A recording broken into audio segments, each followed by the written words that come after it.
الحمدللہ رب العالمین والصلاة والسلام علی سید الاولین والآخرین سیدنا و نبینا مولانا محمد وعلی آلہ وصحبہ اجمعین اما بعد۔ محترم بزرگوں اور دوستو، السلام علیکم ورحمۃ اللہ۔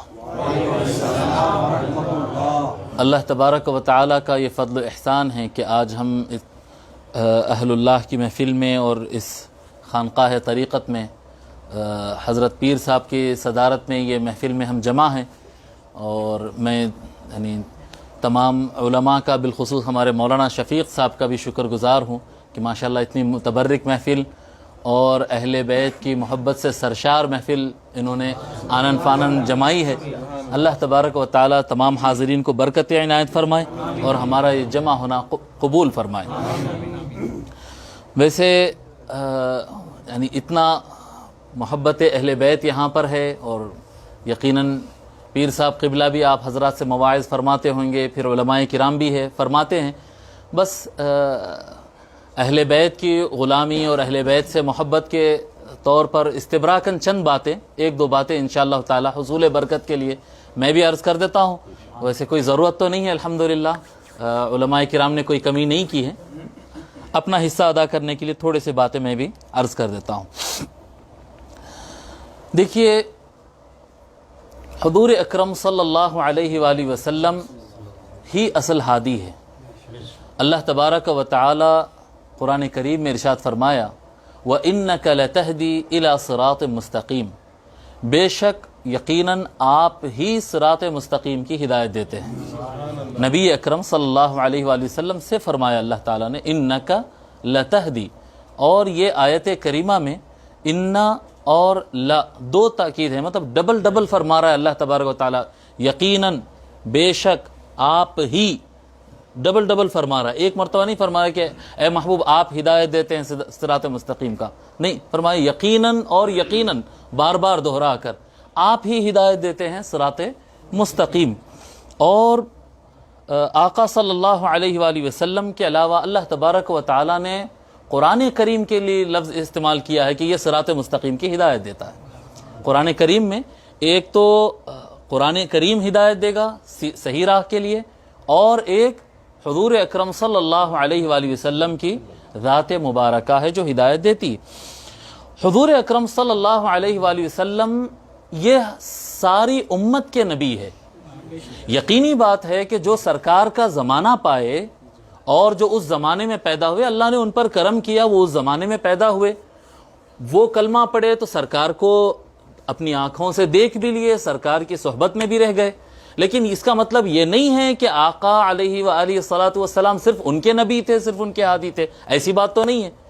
وہ زمانہ پائے ہیں، یقیناً ان کا مقام بلند ہو گیا ہے، اور وہ سرکار سے فیض انہوں نے پایا ہے۔ یقینی بات ہے کہ ان کو خیر و برکت زیادہ ملی ہے، لیکن سرکار تو سارے جہانوں کے لیے رحمت ہے، سرکار ساری امت کے لیے نبی ہے، اور ساری امت کے اصل ہادی تو سرکار ہی ہے، برابر۔ یعنی ایسے تو نہیں ہو سکتا نا کہ سرکار نے جو فرمایا ہے صرف صحابہ کے لیے فرمایا ہے، اور جو صحابہ نے فرمایا ہے وہ ان کے بعد والوں کے لیے فرمایا ہے، اور جو ان کے بعد والوں نے فرمایا، ہر ایک کا کہنا اپنے زمانے کے لوگوں کے لیے ہوتا ہے، لیکن سرکار کا فرمانا سارے زمانوں کے لیے ہوتا ہے۔ کیونکہ اب دیکھیں، ہر زمانے کے ایک ولی ہوں گے، ہر زمانے کے ایک مجدد ہوں گے، ہر زمانے اور ہر علاقے کے ایک پیر ہوں گے، ایک ہادی ہوں گے، ایک عالم ہوں گے، ایک استاد ہوں گے، ایک رہبر ہوں گے، لیکن ہر جگہ کے نبی تو نہیں ہوں گے نا۔ آقا صلی اللہ علیہ وآلہ وسلم کے تشریف لانے کے ساتھ اب نبوت کا دروازہ بند ہو گیا، اب ہر جگہ کے نبی آقا ہے ہمارے، اور ہر زمانے کے نبی آقا ہے ہمارے، برابر ہے۔ تو اب آقا صلی اللہ علیہ وآلہ وسلم کا ایک ایک فرمان، ایک ایک لفظ صرف اس زمانے کے لوگوں کے لیے نہیں، بلکہ قیامت تک جتنی انسانیت آئے گی ان میں سے جس کسی کو ہدایت چاہیے اس کو سرکار کے الفاظ پکڑنا ہوگا، سرکار کی رہنمائی اور سرکار کے نور کو میں ہی اس کو اپنا راستہ بنانا ہوگا، ورنہ کوئی اور راستہ نہیں ہے۔ ٹھیک ہے، یہ بات کلیئر ہو گئی۔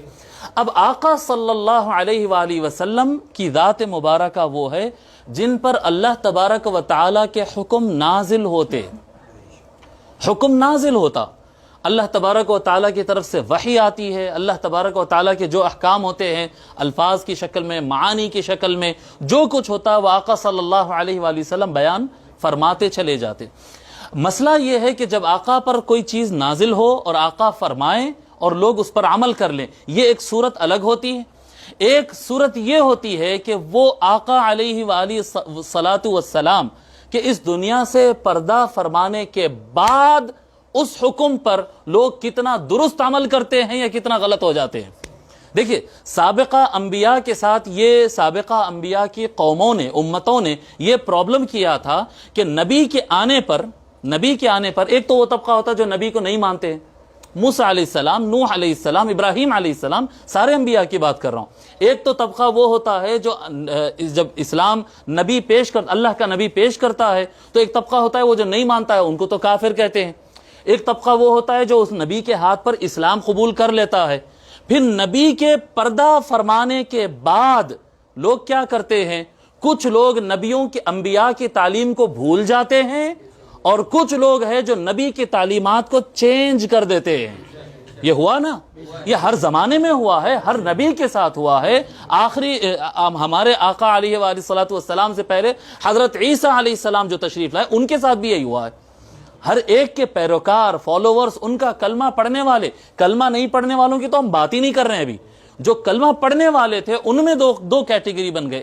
ایک کیٹیگری وہ بنی ہے جو اپنے نبی کی تعلیم کو بھول گئی، اور ایک کیٹیگری وہ بنی ہے جو اپنے نبی کی تعلیم کو موڈیفائی کر دیا ہے، اس میں اپنی جملے داخل کر دیا ہے، کچھ جملے مٹا دیا ہے تو بدل دیا ہے۔ آقا نبی اکرم صلی اللہ علیہ وآلہ وسلم خاتم النبیین، اب قیامت تک کوئی اور نبی آنے والے نہیں، سارے جہانوں کے لیے یہی رحمت، سارے جہانوں کے لیے یہی ہدایت۔ اب آقا صلی اللہ علیہ وآلہ وسلم جب اس دنیا سے ظاہری اعتبار سے پردہ فرمائیں گے، جب پردہ فرمائیں گے تو ایک سوال پیدا ہوگا، ان کے بعد کے زمانے میں کیا منافقت ختم ہو جائے گی؟ کیا دجالی ختم ہو جائے گی؟ کیا جہالت ختم ہو جائے گی؟ پہلے کیا ہوا تھا؟ یا جہالت یا شیطانیت، منافقت۔ جہالت یہ کہ علم کو بھول گیا، سابق میں دو پرابلم میں بتایا نا، دو پرابلم، ایک بھول جانا یہ جہالت ہے، علم کو بھول جانا یہ جہالت ہے، اور دوسرا علم کو چینج کر دینا یہ منافقت ہے۔ ایک جہالت ہے، ایک منافقت ہے۔ کیا امت محمدی کو منافقت اور جہالت سے آزمایا نہیں جائے گا؟ آزمایا جائے گا، آزمایا جائے گا، سب سے زیادہ آزمایا جائے گا۔ تو یا رسول اللہ جب آپ اس دنیا سے پردہ فرمائیں گے تو یا رسول اللہ پھر ہم کس کی طرف پلٹ کر دیکھیں، کس کی طرف پلٹ کر دیکھیں کہ ہم کو ایسا علم حاصل ہو کہ کوئی مسئلے میں ہم سوال کرے تو جواب وہاں سے یہ نہ آئے کہ ہم کو نہیں پتا کہ رسول اللہ نے کیا تعلیم دیا، ہم کو نہیں پتا ہے جی، وہاں پر کچھ علم ہو کچھ جہل ہو، یا رسول اللہ نہیں، ایک ایسا سرچشمہ بتا دیجئے جہاں پر جو سوال کرو تو جواب مکمل مل جائے۔ اور یا رسول اللہ ایک ایسا سرچشمہ بتا دیجئے کہ کئی مقامات پر ایسے ہوتا ہے کہ علم تو بہت ہوتا ہے لیکن عالم اپنے مفادات کے حساب سے، اپنے فائدے کے حساب سے، کبھی عزت پانے کے لیے، کبھی کرسی پانے کے لیے، کبھی دولت پانے کے لیے، پتہ نہیں کیا کیا پانے کے لیے، وہ دین کے نام کو یوز کرتا ہے دنیا کمانے کے لیے، اسے منافق کہتے ہیں۔ یا رسول اللہ علم تو ہوگا لیکن اگر منافق کے یہاں علم ہوگا تو پھر ہم کو کون سہارا دے گا؟ آقا صلی اللہ علیہ وآلہ وسلم نے قیامت تک کے لیے امت کو محفوظ فرماتے ہوئے اعلان فرمایا غدیر خم کے مقام پر، غدیر خم کے مقام پر آقا صلی اللہ علیہ وآلہ وسلم نے ارشاد فرمایا حمد و صلات کے بعد، اے لوگو پہلے تو فرمایا آقا صلی اللہ علیہ وسلم کہ میں اس بندے کی طرح اس مقام پر کھڑا ہوں کہ عن قریب مجھے بلاوا آئے گا تو میں لبیک کہہ کر چلا جاؤں گا، اوشک ان ادعا فاجیب، قریب ہے وہ وقت کہ مجھے بلاوا آئے گا تو میں رفیق اعلی اللہ کو لبیک کہہ کر اس دنیا سے پردہ فرما لوں گا۔ جی آقا صلی اللہ علیہ وآلہ وسلم یہ فرما کر اس کے بعد فرماتے ہیں انی تارک فیکم الثقلین لن تضلوا ما ان تمسکتم بہما۔ آقا صلی اللہ علیہ وآلہ وسلم فرماتے ہیں کہ سب سے وزندار، سب سے زیادہ پاورفل، سب سے زیادہ وزندار دو چیزیں میں تم کو عطا کر رہا ہوں۔ کس چیز کے لیے پاورفل ہے یہ؟ کس چیز کے لیے یہ وزندار ہے؟ یہ دو چیزیں فرماتے لن تضلوا ما ان تمسکتم بہما، یہ وہ وزندار چیزیں ہیں اگر ان کو اپنا لو پھر کبھی تم نہیں بھٹکو گے۔ کتاب اللہ و عطرتی، ایک قرآن کو تھام لو، ایک میرے اہل بیت کو تھام لو۔ یہ آقا صلی اللہ علیہ وآلہ وسلم کا وہ فرمان ہے جو متواتر بالمعنی ہے۔ حدیث کے مولانا شفیق صاحب یہاں پر بیٹھے ہوئے، حدیث شریف کے درجات ہوتے ہیں جی، ضعیف ہوتی ہے، اس کے اوپر حسن لغیری ہی ہوتی ہے، اس کے اوپر حسن لذاتی ہوتی ہے، اس کے اوپر صحیح لغیری ہوتی ہے، اس کے اوپر صحیح لذاتی ہوتی ہے، اور صحیح لذاتی ہی میں پھر مشہور ہوتی ہے، مستفید ہوتی ہے، مشہور ہوتی ہے۔ اس کے اوپر ایک درجہ ہوتا ہے جو سب سے ہائیسٹ لیول ہوتا ہے سند کے اعتبار سے، اسے کہتے ہیں متواتر۔ یہ حدیث سورس کا، سند حدیث کا سب سے پاورفل ذریعہ ہے۔ سارے ائمہ حدیث نے توثیق کیا ہے کہ اتنی مضبوط سند ہے اس کی، حدیث الثقلین کی، اس کا اگر کوئی انکار کرے وہ کافر ہو جاتا ہے، اس کا انکار کفر ہے۔ یہ حدیث متواتر کہلاتی ہے۔ ہر حدیث کا انکار کفر نہیں ہوتا ہے، اس حدیث کا انکار جو درجے تواتر میں آ جائے، حدیث متواتر ہے، حدیث الثقلین۔ بات سمجھ میں آ رہی؟ حدیث الثقلین، اور اس میں آقا صلی اللہ علیہ وآلہ وسلم نے دو باتیں فرمائی، ایک قرآن اور ایک اہل بیت، ایک قرآن اور ایک اہل بیت۔ اور ہم عام مسلمانوں کا ایک المیہ یہ ہوا ہے، بہت اچھی بات ہے کہ ہر آدمی اپنے مدرسے کی طرف لوگ کو بلائے، اپنے اپنے عالم کی طرف بلائے، اپنے سلسلے کی طرف بلائے، جی یہ اچھی بات ہے، اپنا اپنا مسلک، اپنا اپنا اجتہاد، سب اپنی جگہ ہے، یہ سب اپنی جگہ ہے، ہونا چاہیے، بلائیں، ٹھیک ہے، بہت اچھی بات ہے۔ لیکن کچھ چیزیں ہیں جو فرض میں شامل ہیں، کچھ چیزیں ہیں جو فرض میں شامل ہے۔ آپ اپنے عالم کی طرف بلائیں، دارالافتاء کی طرف بلائیں، مدرسے کی طرف بلائیں، کچھ اور آپ اس کے لیے بلائیں، بہت اچھی بات ہے، لیکن جس چیز کو آقا نے فرض کیا ہے امت اس کو بھول گئی ہے۔ مجھے یاد ہے کہ میں حنفی ہوں، مجھے یاد ہے کہ مجھے ہاتھ یہاں باندھنا ہے، شافعی کو یاد ہے کہ مجھے ہاتھ یہاں باندھنا ہے، حنفی کو یاد ہے کہ آمین آہستہ کہنا ہے، اور شافعی کو یاد ہے اور حنبلی کو یاد ہے کہ آمین زور سے کہنا ہے، جی لیکن کسی کو یہ یاد نہیں ہے کہ سیدہ فاطمہ کی اولاد کتنی ہے۔ جی ہم میں سے ایک بڑی تعداد ہے جن کو دیکھ کر قرآن پڑھنا نہیں آتا ہے۔ میرے محترم بزرگوں اور دوستوں، میں بتانا کیا چاہ رہا ہوں، آقا صلی اللہ علیہ وآلہ وسلم نے دو چیزیں کمپلسری فرض کیا ہے، یہ دو چیزیں فرض ہے۔ آپ کو بھلا کوئی اور چیز یاد رہے نہ رہے، کوئی اور چیز کا علم حاصل ہو نہ ہو، لیکن قرآن اور اہل بیت یہ دونوں کے بارے میں جاننا، یہ دونوں کو ماننا، یہ دونوں کو اپنانا ہر مسلمان مرد و عورت اور چھوٹے بڑے پر فرض ہے، ہر دو پر یہ فرض ہے، فرض ہے، فرض ہے۔ سمجھ میں آ رہی بات؟ تو اپنانے کی ضرورت ہے۔ اللہ کے رسول صلی اللہ علیہ وآلہ وسلم ارشاد فرمائے، اللہ تبارک و تعالیٰ سے شکوہ فرمائے، آقا صلی اللہ علیہ وآلہ وسلم شکوہ فرمائے، قرآن کریم میں ذکر ہے اس شکوے کا۔ آقا نے کبھی شکوہ نہیں فرمایا، اللہ کی بارگاہ میں اپنی امت سے متعلق کوئی شکایت آپ کو نہیں ملے گی، صرف ایک شکایت ملے گی جو قرآن کریم میں درج ہے، وہ کیا ہے؟ وقال الرسول یا رب ان قوم اتخذوا هذا القرآن مہجورا۔ اللہ کے رسول صلی اللہ علیہ وآلہ وسلم نے فرمایا، اللہ کہتا ہے کہ میرے رسول نے کہا کہ اے میرا پروردگار، میری امت نے میرے قرآن کو پڑھنا چھوڑ دیا ہے۔ اللہ اکبر، اللہ اکبر، اتخذوا هذا القرآن مہجورا، ہجر کرنا ہوتا ہے نا، چھوڑ دینا، بھول جانا۔ آج ہم میں سے بڑی تعداد ہے جو قرآن پڑھنا نہیں جانتی، قرآن سمجھنے کی کوشش نہیں کرتی، کئی دن گزر جاتے، کوئی ایک آیت بھی ہم سے تلاوت نہیں ہوتی سوائے اس کے کہ جو نماز میں ہو جائے، اس کے علاوہ قرآن کھولنے کی توفیق نہیں ہوتی۔ ہم بھول گئے جو آقا صلی اللہ علیہ وآلہ وسلم نے فرض عطا فرمایا، اس فرض کو ہم بھول گئے۔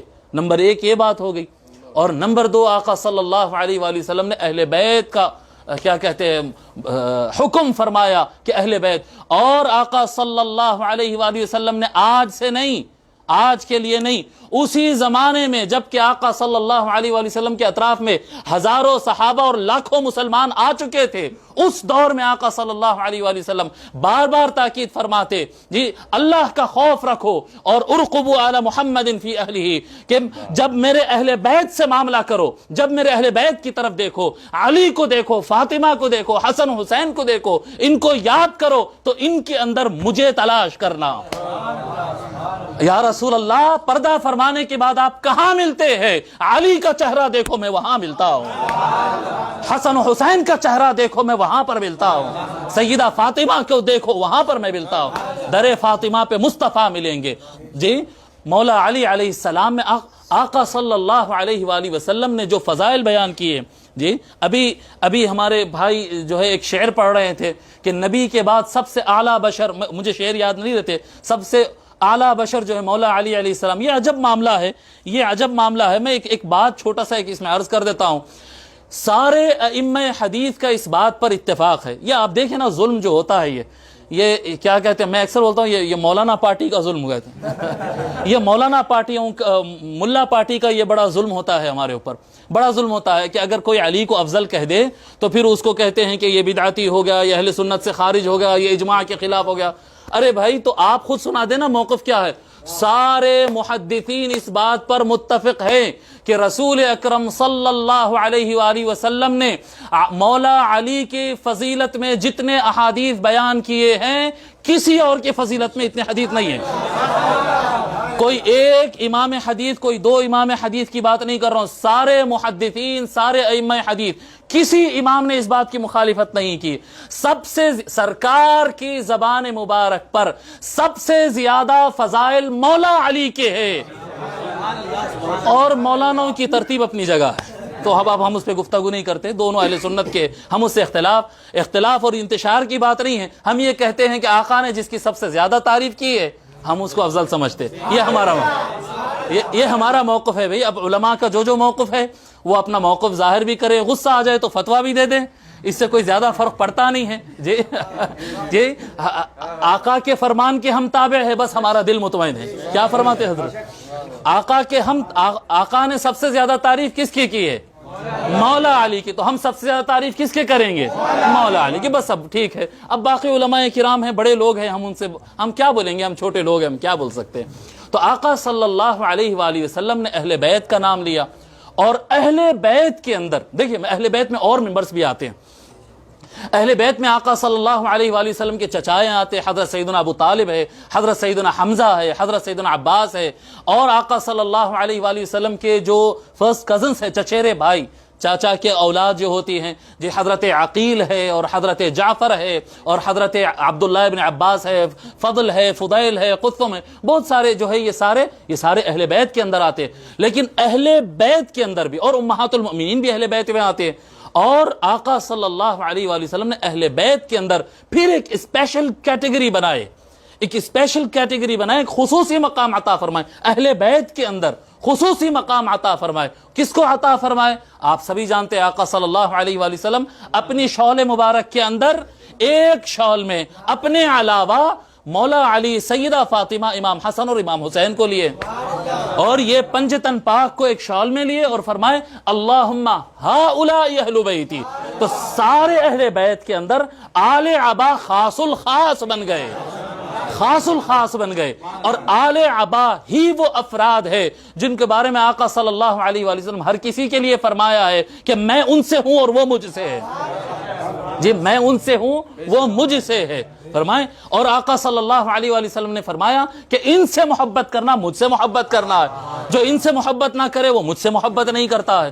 تو آقا صلی اللہ علیہ وآلہ وسلم نے ایک خصوصیت عطا فرما دی، اور اتنا خاص کیا کہ قیامت تک کے لیے ہر نماز میں ان پر درود لازم کر دیا۔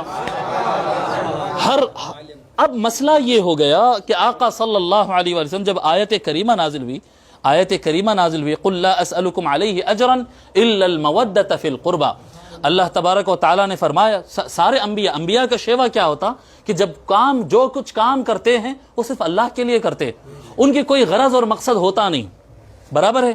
وَيَا قَوْمِ لَا أَسْأَلُكُمْ عَلَيْهِ مَالًا، حضرت نوح علیہ السلام نے فرمایا، حضرت ہود علیہ السلام نے فرمایا، صالح علیہ السلام، قرآن کریم میں لسٹ ہے اور سارے الفاظ کے ساتھ، اے قوم یہ جو دین تم کو میں عطا کر رہا ہوں اس کے پیچھے میں تم سے کوئی مال نہیں پوچھ رہا ہوں، کوئی اور چیز دنیا میں تم سے طلب نہیں کرتا، مجھے کچھ نہیں چاہیے، بس اللہ کی رضا کے لیے، آقا صلی اللہ علیہ وآلہ وسلم نے بھی یہی فرمایا کہ مجھ کو تم سے کچھ نہیں چاہیے، میں اللہ کی خاطر، اللہ کی محبت میں تم کو دین فرما رہا ہوں۔ اللہ تبارک و تعالیٰ کا حکم نازل ہو گیا کہ اے محبوب جس طرح سے سارے انبیاء کچھ نہیں چاہتا ہوں کہہ کر گزر گئے اس دنیا سے، اے محبوب آپ کو اس بات کی اجازت نہیں ہے، بلکہ آپ کہہ دیں یہ جو دین تم کو ملا ہے اس کے بدلے میں علی، فاطمہ، حسن حسین سے محبت کرنا ہوگا۔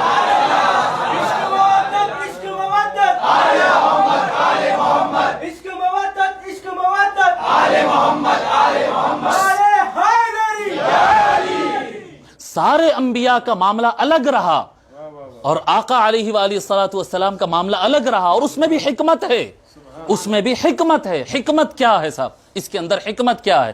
حکمت یہ ہے کہ جتنے انبیاء آئے ان کے پردہ فرمانے کے بعد پھر کوئی نہ کوئی نبی آنا تھا، ان کے بعد کوئی نہ کوئی نبی آنا تھا، جو پھر ان نبی کے پردہ فرمانے کے بعد جو لوگ گمراہ ہوئے ان کے لیے ہدایت کا کام اگلا آنے والا نبی کر دے گا۔ برابر ہے یہ بات، یہ کام کر دے گا، لیکن آقا علیہ وآلہ السلام کے بعد تو کوئی نبی نہیں آنا ہے، اور آقا علیہ وآلہ السلام کے بعد اب جو ہے کوئی نئی شریعت نہیں آنا ہے، کوئی کتاب نازل نہیں ہونا ہے۔ پہلے کتاب اترتے تھے، کتاب بدل دیے جاتے تھے، کتابیں نازل ہوتی، کتابیں تبدیل کر دی جاتی۔ اب یہ جو کتاب ہے اس کی حفاظت ہونا ہے۔ کئی کتابیں نازل ہوتی، کتابیں ہیں، توریت ہے، زبور ہے، انجیل ہے، محفوظ ہے، جی کتابیں ہیں جگہ اپنی رکھی ہوئی، لیکن جو ان کے علماء پڑھتے ہیں وہ عوام الناس کو بتاتے نہیں ہیں، وہ ان کو اپنی قوم کو بتاتے نہیں ہیں۔ تو اسی طرح سے ہوگا، کتابیں یا بدل دی جائے گی یا کتابوں میں ہوگا لیکن آگے بیان نہیں کیا جائے گا، یہ بھٹکایا جائے گا۔ اس طرح کے معاملات ہونا تھا۔ اس لیے آقا صلی اللہ علیہ وآلہ وسلم کے زمانے میں جو لوگ نے آقا کے زمانے کو پایا ہے، جو لوگ نے آقا صلی اللہ علیہ وآلہ وسلم کو دیکھا ہے، وہی سب سے مضبوط سورس ہے علم کو آگے بڑھانے کے لیے۔ رسول اکرم صلی اللہ علیہ وآلہ وسلم نے یہ فرمایا ہے، یہ کہنے کا حق کس کو ہے؟ جو آقا کو فرماتے ہوئے سنا، بعد والا نہیں کہہ سکتا ہے یہ بات، برابر ہے یہ۔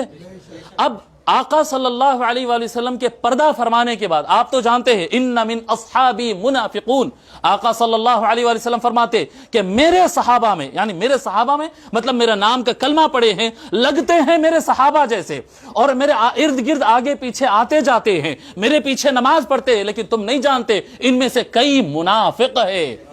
اللہ، ہم کیسا پہچانے؟ آقا تو ایک نظر کرم ڈالتے، اللہ تبارک و تعالیٰ نے ان کو وہ طاقت عطا فرمائے کہ وہ دلوں کا حال جانتے اور جان لیتے کہ کون مومن اور کون منافق۔ مگر میں اور آپ کیا کر سکتے؟ دیکھیے، فرسٹ سورس ہے علم نبوی منتقل کرنے کا، جی آقا کے علم کو آگے بڑھانے کی پہلی کڑی ہے، اور یہی کڑی ثابت کرے گی کہ علم کدھر جائے گا۔ آقا کے پردہ فرمانے کے بعد جو راوی ہوں گے، جو مصطفیٰ کے ساتھ رہے ہیں، جو آقا کے ساتھ کھائے پیے، جنگوں میں گئے، اٹھے بیٹھے، یہ افراد ہے۔ اب ان میں کون مومن اور کون منافق؟ اس لیے اللہ کے رسول صلی اللہ علیہ وآلہ وسلم نے دو باتیں فرما دی ہیں۔ ایک، آقا صلی اللہ علیہ وآلہ وسلم نے مودت اہل بیت کو لازم کر دیا۔ مودت، جب یہ آیت کریمہ نازل ہوئی، صحابہ کرام نے سوال کیا، یا رسول اللہ وہ کون افراد ہے جن سے مودت کرنا قرآن میں فرض کر دیا گیا ہے؟ آقا صلی اللہ علیہ وآلہ وسلم نے فرمایا، علی و فاطمہ وابناہما، علی، فاطمہ اور ان کے دونوں شہزادے۔ اور ایک حدیث میں صحابہ کرام نے پوچھا، یا رسول اللہ اہل بیت سے محبت جب فرض کر دیا گیا ہے تو اہل بیت سے محبت کی علامت کیا ہے، نشانی کیا ہے؟ جی اہل بیت سے محبت کی نشانی کیا ہے؟ آقا صلی اللہ علیہ وسلم نے فضرب بیدہ علی منکب علی، آقا صلی اللہ علیہ وسلم نے اپنے دست پاک سے مولا علی کے شولڈر پر اس طرح سے تھپک کر بتایا، فرمایا حب اہل بیت کی علامت مولا علی ہے۔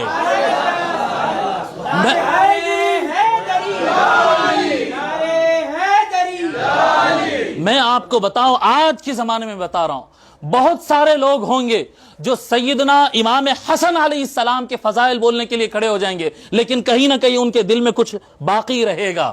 اور کئی ایسے افراد ہوں گے جو محرم آ جائے گا تو کچھ اور نہ صحیح، اپنے بزنس کی خاطر ہی صحیح، پبلک ڈیمانڈ پوری کرنے کے لیے ہی صحیح، سیدنا امام عالی مقام سید الشہداء امام حسین علیہ السلام کے فضائل بھی بیان کر دیں گے اور یزید کو بھی برا بھلا کہہ دیں گے، لیکن ان کے دل بھی پکے صاف نہیں ہوں گے۔ یہ ہو سکتا ہے، پیورٹی کی نشانی اور پیورٹی اور پکے ہونے اور ایمان کے کمال کی نشانی اللہ کے رسول صلی اللہ علیہ وآلہ وسلم نے مولا علی کی ذات کو بتایا. مولا علی کی ذات کو کہ وہ ہو سکتا ہے کہ اہل بیت کے کوئی اور فرد کا نام لے لے لیکن اندر کچھ خرابی بھی چھپائے رکھے، لیکن جہاں پر علی کا نام بلند ہوتا ہے وہاں پر مومن منافق کا فرق معلوم ہو جاتا ہے. اور میرے آقا صلی اللہ علیہ وآلہ وسلم نے جب فرمایا یا علی لا يحبك الا مؤمن ولا يبغضك الا منافق، کہ آپ سے صرف ایمان والا ہی محبت کرے گا اور صرف منافق ہی آپ سے بغض رکھے گا. جب آقا صلی اللہ علیہ وآلہ وسلم نے یہ فرمایا تو وہاں پر مخاطب اول فرسٹ جس کو آقا نے فرمایا وہ اس زمانے کے ہی لوگ تھے جنہوں نے آقا کے ہاتھ پر اسلام قبول کیا، آقا کو دیکھ کر صحابی بن کر پھر رہے تھے. اب ان افراد کے اندر آپ سمجھ لیں کہ کس سے علم لینا ہے اور کس سے علم نہیں لینا ہے، کس سے علم لینا ہے اور کس سے علم نہیں لینا ہے. جی کون ہے صحابی اور کون ہے غیر صحابی جو صحابیت کا لبادہ اوڑا؟ جی اس کا فیصلہ کہاں پر ہوگا؟ جب آقا صلی اللہ علیہ وآلہ وسلم اس دنیا سے پردہ فرمائے. اب فیصلے کی ذات مولا علی علیہ السلام کی ہو گئی. کیا فرمایا آقا صلی اللہ علیہ وآلہ وسلم؟ آقا صلی اللہ علیہ وآلہ وسلم جو کہ ہادی صراط مستقیم کے، صراط ہم نے بتایا نا صراط مستقیم کے ہادی حضور صلی اللہ علیہ وآلہ وسلم، انہوں نے کیا فرمایا؟ وَإِن تُوَلُّوا عَلِيًّا تَجِدُوهُ هَادِيًا مَهْدِيًّا يَسْلُكُ بِكُمُ الطَّرِيقَ. آقا صلی اللہ علیہ وآلہ وسلم فرماتے اگر تم علی کو اپنا مولا بنا لو تو تم پاؤ گے کہ وہ اللہ سے ہدایت پانے والا ہے، تم سب میں ہدایت بانٹنے والا ہے اور تم کو صراط مستقیم پر چلانے والا ہے. جو اس زمانے سے لے کے آج تک اور قیامت تک جو مولا علی کی ولایت کو مان لے، ان کو ولی مان لے، ان کے یہاں گردن خم کر لے، جو ان کو مولا مان لے وہ صراط مستقیم پر مولا علی کے پیچھے چل رہا. اب میں آپ کو دو باتیں بتا دیتا ہوں اس کے اندر، دو. ایک باتیں ہیں اہل علم کے لیے اور ایک باتیں ہیں عامت الناس کے لیے. عامت الناس کے لیے یہ ہے کہ آپ اتنا جان لے، ذہن میں اتنا پختہ کر لے کہ اہل بیت کی محبت فرض ہے، اور جو اہل بیت سے ذرہ برابر بھی بغض رکھتا ہے اس کے ایمان کمزور ہے اور وہ منافقت کی طرف جا رہا ہے. وہ کسی زمانے میں ہو، وہ بڑا مؤلف ہو، مفسر ہو، محدث ہو اور صاحب الکمالہ، وہ جو کوئی بھی ہو، کیونکہ معیار ہدایت آقا نے مولا علی کو بنایا ہے. تو جو مولا علی علیہ السلام اور پنجتن پاک کے نام پر جو مر مٹتا ہے، جو وہاں پر اپنی گردن خم کرتا ہے، سمجھ لو وہی عالم صحیح ہے، وہی عالم صحیح ہے اور انہی کو ماننا ہے. اور ہر وقت مولا علی کا نام دیکھیے، آقا صلی اللہ علیہ وآلہ وسلم کے درود شریف پڑھنے پر اتنا زیادہ اہمیت دیا گیا ہے، صلی اللہ علیہ وسلم صلی اللہ علیہ وسلم اتنا رائج کیا گیا ہے کہ لوگ نے آلہ ہی کے لفظ کو بھول گیا، جبکہ آقا صلی اللہ علیہ وآلہ وسلم نے نماز میں تک کمپلسری کر دیا ہے. جتنے صیغے آقا نے سکھائے ہیں درود شریف کے، نماز کے اندر اور نماز کے باہر، ہر ایک میں لفظ آلہ ہی شامل ہے. آقا نے بغیر آل کے درود سکھایا ہی نہیں ہے. میں اب آپ کو ایک جملہ کہہ رہا ہوں، اہل بیت کو درود میں شامل کرے بغیر درود پڑھنا بدعت ہے. میں بڑی ذمہ داری سے کہہ رہا ہوں، جتنے فتوے دینے والے دے، لیکن بڑی ذمہ داری سے کہہ رہا ہوں، صلی اللہ علیہ وآلہ وسلم، یہ آلہ کے لفظ کو چھوڑ کر درود پڑھنا یہ بعد میں ایجاد کی گئی بدعت ہے جو رو میں چل گئی ہے. میں یہ نہیں کہتا کہ سب کہنے والے منافق ہیں، نہیں پتا ہے لوگ کو، لیکن یہ یاد رکھیں کہ درود آقا صلی اللہ علیہ وسلم اہل بیت کے نام کے ساتھ ہی سکھائے، یہ لازم ہے. یہ ایک ہو گئی بات کہ ہم کو علم اسی عالم سے لینا ہے، علم اسی عالم سے لینا ہو جو اہل بیت کا سچا چاہنے والا ہو اور اہل بیت کے دشمن اور اہل بیت کے منافق کو ایک لمحہ برداشت نہیں کرتا ہو، وہی سچا عالم ہے. دیکھو علم زیادہ ہونا علم کا حق پر ہونے پر دلیل نہیں ہے، زیادہ ہو یا کم ہو صاف ہونا ضروری ہے، صاف ہونا ضروری ہے. اور صاف علم تو مدینۃ العلم کے دروازے سے ہی ملے گا.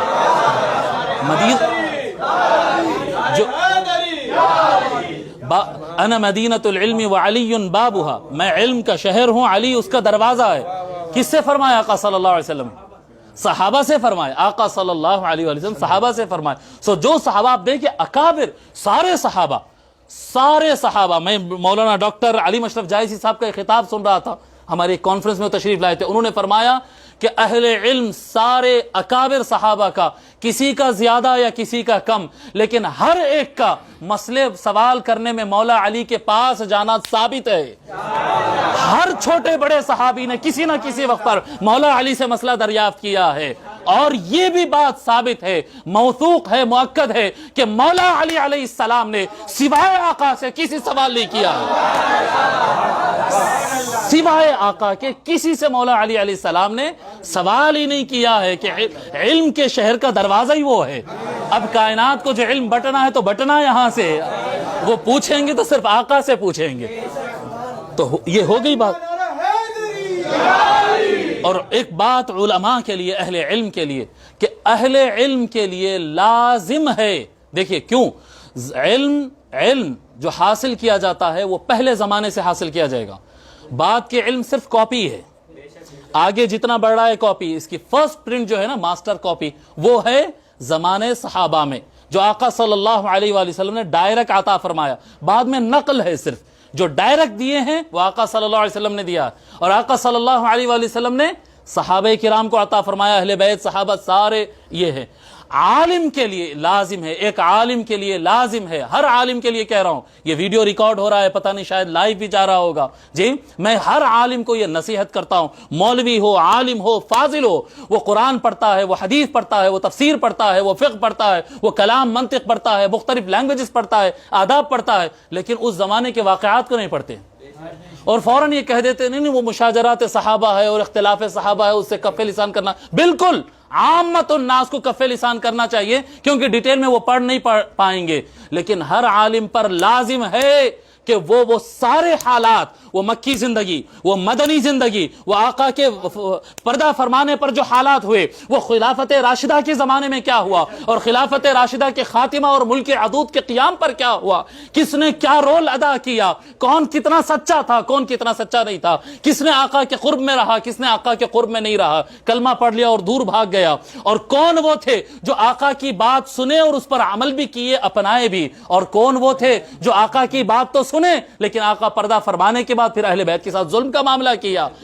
ایک عالم کے لیے لازم ہے یہ جانے، ہر عالم کے لیے لازم ہے وہ جانے. اگر یہ حالات ایک عالم نہیں جانتا تو میں کہتا ہوں ایسے عالم سے پھر علم حاصل کرنے سے عامت الناس کو رکنا چاہیے، رکنا چاہیے. عالم کو، میں عام کو نہیں کہہ رہا ہوں، عامت الناس مشاجرات میں نہ داخل ہو، عامت الناس ڈیٹیل میں نہ جائیں، عامت الناس اکابر صحابہ کرام، اکابر اہل بیت کے فضائل جانے، مولا علی کے نام کا ورد کرتے رہیں. ذکر علی عبادہ، کہ ان کا نام لینا بھی عبادت ہے، اور کثرت سے درود پڑھے محمد و آل محمد پر صلی اللہ علیہ وآلہ وسلم، جی کثرت سے درود پڑھے اور عمل کرے اور حب اہل بیت کے چرچے کرتے رہے. عالم کے لیے لازمی ہے کہ وہ سارے ان حالات کو جاننا چاہیے. بہت سارے لوگ کہتے ہیں کہ نہیں اس میں نہیں پڑھنا چاہیے، اس میں گفتگو نہیں کرنا، اس پہ پڑھنا نہیں، دیکھنا نہیں، سوچنا نہیں. معذرت کے ساتھ صاحب، اگر ہم دیکھ رہے ہیں تو کیا میرے اندر ایسی شکتی ہے کہ میں آج سے 1400 سال پہلے جا کے حالات دیکھ لوں؟ نہیں بھائی، میرے پاس ایسی شکتی نہیں. آپ کے پاس ہے بھائی، مولانا شفیق صاحب کے پاس ایسی شکتی ہے، آپ کے پاس ہے مولانا، کون ہے؟ کوئی ہے ایسا پاورفل؟ پھر یہ حالات ملتے کہاں؟ یہ حالات ملتے ہیں کہ اس کو امام طبری نے لکھا ہے، اس کو امام دمشقی نے لکھا ہے، جی ناصر دمشق کیا کہتے ہیں، تاریخ دمشق میں اس کو لکھا ہے، اس کو امام بخاری نے لکھا ہے، اس کو امام مسلم نے لکھا ہے، اس کو امام طحاوی نے لکھا ہے، اس کو امام سخاوی نے لکھا ہے، اس کو امام اعظم نے ذکر کیا ہے. سارے علماء نے تو ذکر کیا ہے، پھر اب منع کیسا ہو گیا؟ جی پہلے زمانے والوں نے لکھا، ان کے بعد والوں نے لکھا، ان کے بعد والوں نے لکھا، آج تک لکھا جا رہا ہے، لیکن پھر کہتے ہی کہتے نہیں پڑھنا نہیں، بولنا نہیں. نہیں بھائی صاحب، پڑھنا بھی ہے، بولنا بھی ہے، سمجھنا بھی ہے. اہل علم کے درمیان پڑھنا ہے، سمجھنا ہے، اور جو کچھ ضرورت پڑتی ہے تلاش کرنا. جو اللہ برکت دے ہمارے مولانا شفیق کو، ماشاءاللہ حب اہل بیت کا جو پیغام پھیلا رہے ہیں، عامت الناس تک حب اہل بیت پھیلایا جائے. لیکن عالم کے لیے ضروری ہے کہ وہ سارے حالات سے واقف رہے، کیونکہ وہ علم لیتا ہے، عوام الناس پہ ٹرانسفر کرتا ہے. تو اس کو پتا ہونا چاہیے کہ کس سے علم لیا جائے اور کس سے علم ترک کر دیا جائے. بڑے علماء میں بہت زمانے کے سب سے بڑے علماء میں سے ایک علامہ ابن تیمیہ کا نام آتا ہے، علم کا سمندر تھا آدمی، مگر ہم نہیں لیتے ان سے علم، ہم نہیں لیتے ان سے علم. جی کیوں نہیں لیتے ان سے علم؟ پڑھتے ہیں ان کی کتابیں لیکن ان کے علم کو ٹرانسفر نہیں کرتے. کیوں؟ حب اہل بیت نہیں تھا صاحب، حب اہل بیت نہیں تھا. جہاں جہاں مولا علی سیدہ فاطمہ کا کیا ذکر آ جائے وہاں پر وہ فضائل کو کم کرنے اور احادیث کو موضوع قرار دینے اور فلاں فلاں کرنے پر محنت کرتے اور دشمنان اہل بیت کے مقام کو بڑھانے کی کوشش کرتے. علم بہت ہے مگر عالم کو معلوم ہونا چاہیے کہ کس گھڑے میں سے پانی لے. عالم کو معلوم ہونا چاہیے، ہر عالم کے لیے لازم ہے کہ قرن اول، پہلا زمانہ، جی پہلا زمانہ، قرن اول، پہلی صدی کے حالات سے ہر عالم اچھی طرح سے واقف رہے. اور باقی عامت الناس کے لیے لازم ہے کہ وہ جانے کہ کون سچا اہل بیت کا عاشق عالم ہے، اسی سے علم حاصل کرے اور ہر وقت حضور صلی اللہ علیہ وآلہ وسلم پر درود اور اہل بیت کرام پر درود پڑھتا رہے. اور یہی بس میرا مختصر سا میرا پیغام آج کا یہی تھا.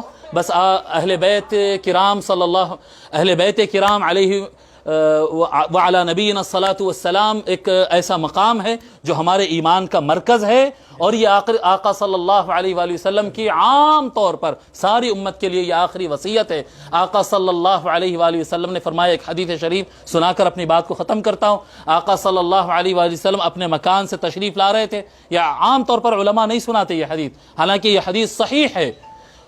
سنیوں کے نزدیک، شیعوں کے نزدیک، وہابیوں کے نزدیک، سب کے نزدیک صحیح ہے مگر بولتے نہیں ہیں. یہ آقا صلی اللہ علیہ وآلہ وسلم تشریف لے جا رہے تھے اور صحابہ کی کافی تعداد حضور کے ساتھ چل رہی تھی. چلتے چلتے آقا صلی اللہ علیہ وآلہ وسلم کی چپل مبارک ٹوٹ گئی، ایک ڈالی، ایک چپل مبارک کی، آپ کے نالین پاک کی ایک ڈالی نکل گئی. جی آقا صلی اللہ علیہ وآلہ وسلم اپنے نالے پاک چھوڑ دیے اور آگے بڑھ گئے.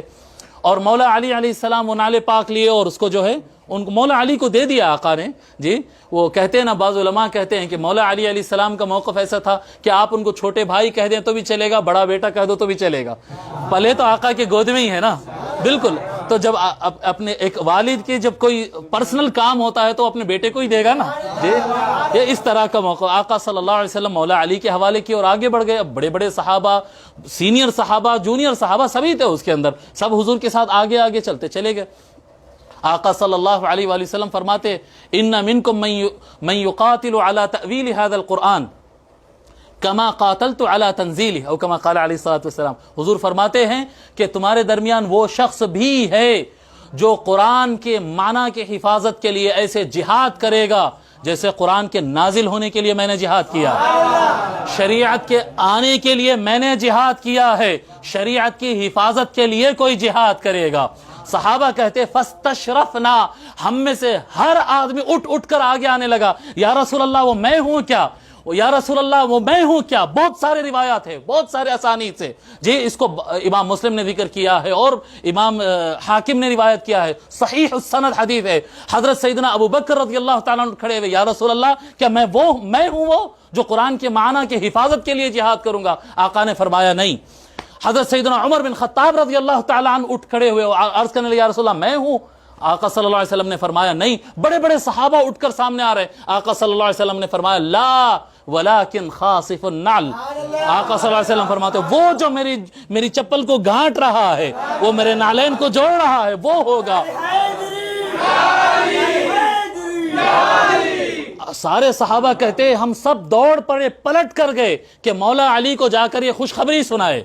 یہ ایک بڑی خبر ہے نا کہ آقا کے پردہ فرمانے کے بعد دین کی حفاظت کی ذمہ داری مولا علی کے سر ہے. صحابہ یہ عظیم مقام کو سن کر خوشخبری لینے کے لیے دوڑتے ہوئے گئے. مولا علی جوتی گانٹ رہے ہیں، وہاں پر چپل مبارک گانٹ رہے ہیں اور جوڑ رہے ہیں. اور جا کر سارے صحابہ بشمول حضرت سیدنا ابو بکر اور حضرت سیدنا عمر رضی اللہ عنہما سب صحابہ پہنچے اور کہنے لگے کہ اے علی مبارک ہو، مبارک ہو، آقا نے اس طرح سے فرمایا ہے. پھر راوی کہتا ہے ہم نے دیکھا مولا علی کے چہرے کو، علی یوں مسکرا رہے تھے جیسے ان کو پہلے سے پتا تھی یہ بات. علی یوں مسکرا رہے تھے. تو مولا علی علیہ السلام کی جنگیں، مولا علی علیہ السلام کے فیصلے، سب کچھ یہ دین کی حفاظت تھی. جی آج ایک مسلمان کے لیے وصیت ہے. بہت سارے حضرات کیا کرتے ہیں، بہت سارے حضرات کیا کرتے ہیں کہ مولا علی کی محبت میں یہ سمجھتے ہیں کہ معاذ اللہ ثم معاذ اللہ خلفائے راشدین پر بھی زبان درازی کر دیں گے، مہاجرین اور انصار پہ بھی زبان کھول دیں گے۔ نہیں نہیں نہیں نہیں، یہ نہیں ہو سکتا ہے۔ ہم کو کیا کرنا ہے؟ ہم کو محبت میں اپنی طرف سے کوئی ایکشن لینے کی ضرورت نہیں ہے، ہم کو صرف مولا علی کا فالوور بننا ہے، مولا علی کا فالوور بننا ہے کہ مولا علی نے جس کو باغی طاغی کہا تم اس کو باغی طاغی کہو، مولا علی نے جس کا لحاظ کیا ہے تم بھی اس کا ادب و احترام کرو۔ ارے جنگ تو دو طرف ہوئی ہے، جنگیں تو دو طرف ہوئی ہے، ایک جنگ جمل ہوئی ہے، سامنے سیدتنا ام المؤمنین عائشہ رضی اللہ عنہا، جنگ ختم ہوئی جب ام المؤمنین سیدتنا عائشہ رضی اللہ عنہا کو جو ہے ان کی اونٹنی سے اتارا گیا، اور حضرت سیدنا محمد بن ابی بکر رضی اللہ تعالیٰ ان کو ریسیو کیے، ان کے چھوٹے بھائی ان کو ریسیو کیے، مولا علی آگے بڑھے۔ یہ میں اپنی یعنی کتب میں موثوق اسانید کے ساتھ پڑھا ہوں۔ مولا علی آگے بڑھے تو سب سے پہلا انہوں نے جملہ ام المؤمنین عائشہ سے فرمایا، کیف حالک یا امہ، اماں جان آپ خیریت سے تو ہے نا؟ اللہ اکبر۔ جنگ ہونے کے بعد مولا علی جس کو اپنی ماں کہہ رہے ہو اور اس کی خیریت پوچھ رہے ہو، اگر کوئی اس کے خلاف زبان درازی کرے وہ گمراہ ہے، وہ گمراہ ہے، وہ گمراہ ہے۔ سمجھ میں آ رہی بات؟ اختلافات اپنی جگہ ہے، میرے آپ کی سمجھ مولا علی سے بڑھ کر نہیں۔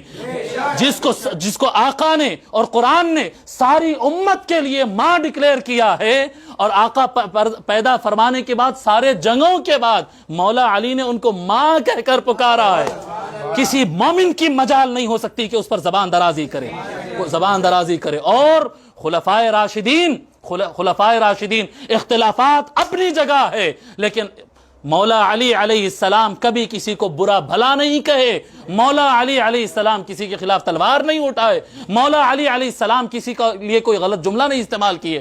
مجال ہے کسی کی کہ خلفائے راشدین مہاجرین اور انصار کے خلاف زبان کھولے۔